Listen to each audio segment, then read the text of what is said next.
Bonjour et bienvenue pour cette nouvelle émission de TB News avec ce soir Rav Bitton et avec lui Rav Shalom Genoun. Alors le premier thème du jour est la multiplication des oppositions sur le port du masque, multiplication des thèmes du complot, le couvre-feu qui démarre en France avec un grand titre dans le Figaro, à savoir qui sont ces gens qui ne respecteront pas le couvre-feu, et sans arrêt des incivilités ou, pour certains, de la résistance à l'abrogation de leur liberté personnelle.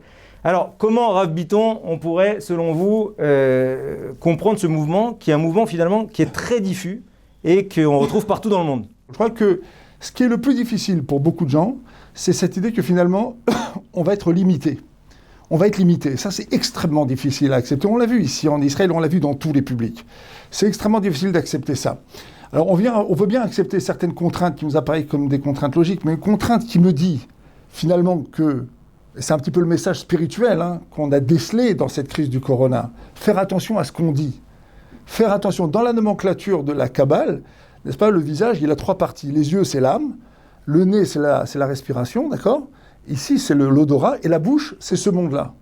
Et en fait, on nous demande de masquer à la fois le nez et la bouche. Comme si on nous demande de faire attention à notre rapport au monde, notre rapport à l'autre, et de nous limiter et de faire attention à ne pas atteindre l'autre, et finalement prendre conscience du fait qu'on peut faire beaucoup de mal à l'autre par notre parole, par nos attitudes, et finalement par nos gestes. Donc c'est extrêmement difficile à accepter pour beaucoup de gens, et je crois que la seule et unique manière, en tout cas de notre point de vue, pour commencer à réfléchir sereinement sur ce sujet-là, c'est de se débarrasser précisément de ce que vous avez mentionné, c'est-à-dire tout ce qui est complotisme et autres, etc., et de regarder finalement les faits bruts. Quels sont les faits ? Les faits sont que la dernière barrière contre la contamination, c'est précisément le masque. Et que cette contamination, même si on veut aller avec cette théorie selon laquelle on va arriver à une immunité collective, en fait, la halakha nous dit que sur le chemin, on va laisser une série de gens sur le carreau. Et ça, la Torah l'interdit, parce que la Torah appelle ça un meurtre, soit de manière directe, soit de manière indirecte. Et donc nous, notre critère, c'est la halakha. Et si la halakha, elle nous dit qu'en ne mettant pas le masque, on se transforme en meurtrier indirect, dans ce cas-là, on doit mettre le masque. On voit comment petit à petit, et c'est très très intéressant, et notamment, je pense pour notre spectateur, parce qu'on a tous vécu ça, des gens qui au départ étaient extrêmement stricts et qui ont dit effectivement, attention, ce que disait Rav Bitton, même enlever 1 an de vie à mon grand-père ou à mon arrière-grand-père, c'est gravissime. Et on fait finalement, franchement, c'est des personnes âgées, il y a des gens qui meurent de faim, on arrive à une crise économique très grave, les masques de toutes les manières, là, c'est pas réellement prouvé. Et puis si on les enlève pas et qu'on se touche et qu'on se retouche, et puis de toute façon c'est sans fin. Et puis, est-ce que finalement on n'arrive pas à un système où les gens ont bon goût maintenant de se mentir à eux-mêmes? Comme vous dites, je rebondis sur ce que le Rav Bitton a dit. On insiste là, à mon sens, à l'expression de la quintessence d'une société laïque qui s'extrait du joug imposé, un joug incompris, parfois imposé par des autorités qui là, pour le coup, n'ont pas choisi, parce qu'ils sont démocrates tant que ça les arrange, le pouvoir au peuple, c'est-à-dire que nous choisissons ce que nous imposons à nous-mêmes. Quand on ne comprend plus quelle est la viabilité du masque, quand on n'y arrive plus, quand ça nous contraint trop, on essaie de s'extraire en s'inventant toutes sortes de théories fallacieuses, le G5, des nanoparticules dans les vaccins qui ont pour but de nous contrôler à distance, etc. Et il faut le rappeler, comme le Rav Bitton l'a dit, nous n'avons pas de réayote, nous n'avons pas de preuves à de telles théories du complot, si ce n'est que de vagues rumeurs, des élucubrations lointaines qui n'ont d'autre effet que de plonger la population dans une paranoïa, et surtout qui en tout cas servent de marchepied et de fer de lance aux gens pour ôter les masques, se rapprocher et finalement braver toutes ces distances. Mais rappelons-le aussi, c'est que dans ces distances, les gens se disent, bon, dans le graphe statistique, la plupart des gens qui meurent, c'est au-delà de 80 ans, donc les vieux, isolons-les, nous, on prend sur nous alors qu'on pourrait très bien passer outre, et finalement, c'est le fait de se dire, on prend sur nous, c'est-à-dire, on s'auto-limite pour finalement sauver la vie de gens qui qui, de toutes les façons, ne sont plus productifs à la société, ne sont plus actifs. Donc c'est un modèle évidemment spartiate, mais qui s'est reproduit chez Hitler au travers de l'évolution, et toutes sortes de théories comme ça, dont le but final et dont l'expression profonde et intrinsèque de la personne est de s'extraire de ce joug. Est-ce que derrière, on peut dire que finalement avec ce corona, on arrive à la conclusion que la liberté, d'accord, ou l'absence de contrainte, il faudra qu'on voit, est devenue finalement la valeur suprême. Au point que, dans toutes les sociétés, peu importe le niveau social, peu importe le niveau économique, finalement, il y a énormément de gens qui disent bon, « allez, stop ». Les Gdolim, les grands de la Torah, eux, ils prennent en compte la vie. Donc, est-ce que oui ou non, les mesures qu'on prend maintenant vont protéger la vie ou pas? Et est-ce que pour ça, il faut être un peu moins riche, il faut être un peu moins, avoir un peu moins de vie sociale? Oui, on sera un peu moins riche, on aura un peu moins de vie sociale, et on laissera la crise passer, et on va protéger la vie. Ça a été l'argument de Rav Asher Weiss quand il a invoqué à chaque cours, notamment le psaque, la décision de Rabbi Akiva Eger, qui est un des grands géants de la Torah, donc il y a 2 siècles, et qui lui disait il faut mettre des gendarmes à l'entrée des synagogues, et il faut mettre des gendarmes. Il y a un excellent article dans le journal de Mishpacha où un enfant vient voir un des petits-fils de Rav Chaim Kanievski et lui dit, Rav Chaim lui dit pourquoi tu portes un masque? Il dit le gouvernement a dit qu'on doit mettre un masque. Alors il dit pourquoi tu dis le gouvernement? Dis le Mishnah Bora, le décisionnaire, qui est écrit dans 514, là-bas, sur les lois du Ta'anit, il y a là-bas un commentaire dans lequel il dit que toute personne qui ne voudra pas sortir un jour date, eh ben, elle devra rester chez elle, et si elle sort, elle devra mettre un masque. Donc les choses sont très très claires. Alors, il faut répondre à la question que vous avez posée. Et ça va nous permettre aussi de répondre à la question que vous avez posée sur la liberté. Pourquoi chez nous, il y a des gens et des autorités qui sont rentrés en conflit avec les grands de la Torah? Pourquoi est-ce que les rabbinim n'ont pas parlé d'une seule et même voix? Eh ben, je crois que tout simplement parce que après ces 2 mois de joie messianique, où le monde entier s'est arrêté, d'accord, eh ben, tout simplement, chacun a repris ses billes et chacun s'est remis à calculer. C'est-à-dire que finalement, pour chacun d'entre nous, la liberté, c'est d'abord conditionnel. Oui à la liberté, mais d'abord au calcul. D'abord, je fais mes calculs, d'abord, je fais mes comptes.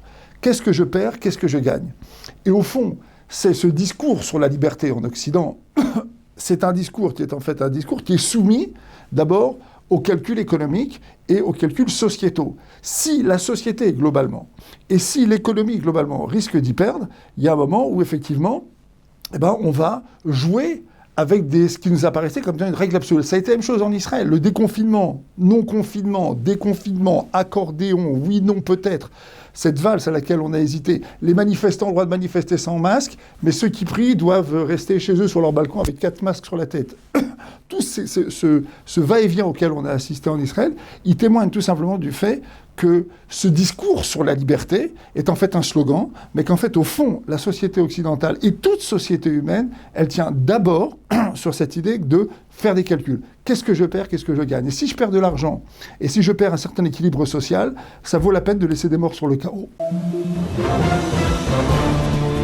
Tragédie de ce professeur d'histoire à Conflans-Sainte-Honorine qui a été assassiné. Il a voulu présenter à ses classes de collège ce qu'était que la liberté d'expression, la limite de la liberté d'expression. Il est revenu sur les caricatures de Mahomet et l'épisode de Charlie Hebdo. Un des parents a diffusé sur les réseaux sociaux que c'était une honte, alors même qu'il aurait fait sortir les élèves musulmans pour pas les choquer. Et cette personne a été assassinée, décapitée, d'accord? Ça a porté un grand coup, encore une fois, au démocratisme français, encore une fois à l'union des peuples, etc., etc. Et du coup, à la liberté d'expression. Et ce qu'on va essayer, cher Rabbanim, de voir, c'est comment la Torah, justement, aborde cette notion de liberté d'expression. Et plus largement, est-ce qu'aujourd'hui, on n'est pas rentré dans une contradiction extrêmement profonde, où d'un côté, on a une liberté d'expression absolument totale, d'accord, avec tous les réseaux sociaux, avec tous les mouvements américains autour du freedom of speech, etc. Et derrière, il y a un sujet qui resterait tabou, justement parce que c'est un sujet terrifiant, qui s'appelle l'islam, sur lequel on serait extrêmement limité. Est-ce que vous pouvez nous définir la notion même de liberté d'expression dans la Torah? Quand la Torah nous impose toutes sortes de lois sur la parole, comme l'interdit de médisance, l'interdit du blasphème, etc., On peut y voir en là on peut y voir en ça un brimage de la liberté d'expression, alors qu'en fait que la Torah nous déclare, nous précise, nous dit qu'est-ce qui est en réalité le fin fond de la liberté. S'adonner à toutes sortes de propos diffamatoires, racoleurs, etc., ne sont que des propos qui enferment encore plus l'homme dans ses propres limitations. En gros, vous dites que la définition de la liberté d'expression, telle qu'elle est validée partout, à savoir qu'on peut dire ce qu'on veut quand on veut, c'est pas juif. C'est de dire ce qu'on veut quand on veut, exactement, c'est ce qu'on veut dire, ce qu'on veut. Juif, c'est de dire ce qu'on a besoin de dire, pas ce que nos instincts nous poussent à dire. C'est-à-dire que quand on est victime d'une autoréaction face à nos instincts, on n'a pas réellement fait le choix de dire ce qu'on dit, on est contraint de le dire. Quand on répond à une attaque, on ne peut pas dire qu'on a choisi d'y répondre, on est contraint d'y réagir.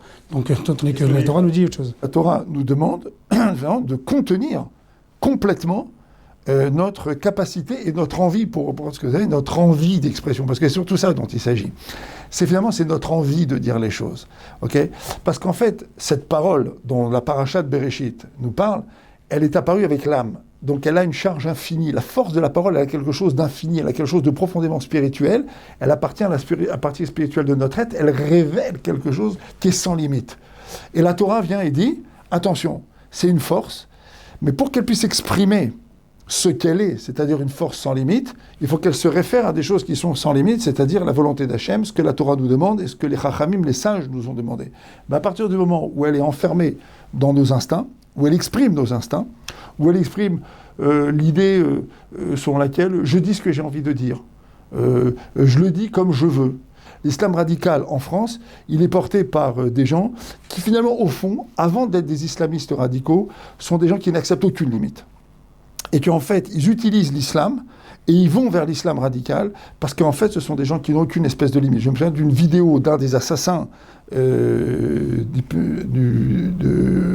attentats du Bataclan, où on le voyait en Syrie, où il appelle ses copains à le rejoindre, et il dit dans la vidéo, avant on transportait des motos volées, aujourd'hui on transporte des cadavres de kofra, de gens qui sont des hérétiques. Donc lui en fait c'est resté un transporteur de motos, c'est resté un voyou. Est-ce que d'après la Torah, on a une possibilité, d'accord, de parler des autres religions ?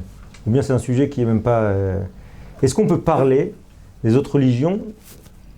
Avoir un avis, avoir un... Le Rambam en parle. Le Rambam, à la fin de Melachim, au Perek Al-Achal Dalet, Perek Yudalet, il dit qu'en réalité, Jésus et Mahomet ont été envoyés par Dieu pour fédérer les gens au monothéisme, pour qu'ils, pas en tant que religion, pas en tant que prophétie véritable, mais en tant que fédération, pour que les gens s'habituent à l'idée d'un Dieu unique, pour que quand Dieu se révélera, le Dieu de vérité, les gens ils seront habitués, donc ils auront lâché toutes leurs idées polythéistes et ensuite seront familiers à la chose. Donc on en parle, on n'accorde aucun crédit à d'autres religions puisqu'elles n'ont pas la base fondamentale et la base que nous avons qui est démontrable. Aucune des religions n'a voulu ne peut se targuer de démontrer son début, ses axiomes. Ça a toujours été basé sur les dires d'une personne sans témoin et sans autre forme de solvabilité. Contrairement à nous. Merci beaucoup, Kvod Rabbanim, en espérant qu'on ait réussi à apporter un éclairage de Torah sur les événements de cette semaine. Merci beaucoup. Les éditions Torah Box, c'est des dizaines et des dizaines de livres pour les petits comme les plus grands, sur tous les sujets de la vie juive et abordés de manière accessible à tous. Paracha, histoire pour les enfants, construction personnelle, couple, Shabbat, fête juive, biographie. Chaque mois, c'est 2 nouveaux livres édités, vendus au prix les moins chers du marché et livrés partout dans le monde.